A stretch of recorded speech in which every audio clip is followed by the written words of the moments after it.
ગીર સોમનાથમાં શક્તિ વાવાઝોડાની અસરને લઈને તંત્ર એલર્ટ મોડ પર છે। દીવ અને ઉનાના દરિયાકાંઠે માછીમારોને દરિયો ન ખેડવાની સૂચના આપવામાં આવી છે। દીવના વણાકવારા, ઘોઘલા અને ઉનાના નવા બંદરના દરિયામાં સામાન્ય સ્થિતિ છે। સીમર અને સૈયદરાજપરા બંદરના દરિયામાં પણ હાલ સામાન્ય સ્થિતિ જોવા મળી રહી છે। માછીમારી કરવા ગયેલી તમામ બોટોને પરત બોલાવવામાં આવી છે। હવામાન ખરાબ હોવાથી દરિયા કિનારે રહેલી બોટને પણ ટોકન બંધ કરવામાં આવ્યા છે।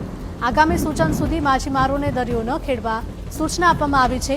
ત્યારે હાલ વાવાઝોડું દ્વારકા અને પોરબંદર દરિયાથી 240 કિલોમીટર દૂર છે। દીવ અને ઉના તાલુકાના દરિયામાં સામાન્ય અસર જોવા મળી। તમામ અધિકારીઓને આ બાબતથી વાકેફ કરવામાં આવ્યા છે। આંગણવાડી સ્ટાફ, પંચાયત સ્ટાફ, મહેસૂલી સ્ટાફ, તબીબી સ્ટાફ, શૈક્ષણિક સ્ટાફ આ તમામને આ બાબતથી સુમાહિતગાર કરવામાં આવ્યા છે। સર, માછીમારોને દરિયો ખેડવા માટેની અત્યારે મનાઈ ફરવામાં આવી છે। હાલ કોઈ આપણી એનડીઆરએફની ટીમ કે કોઈ બોલાવવામાં આવી છે? નહીં, જરૂર પડશે તો અમારી પૂરતી તૈયારી છે જ આ બાબતે।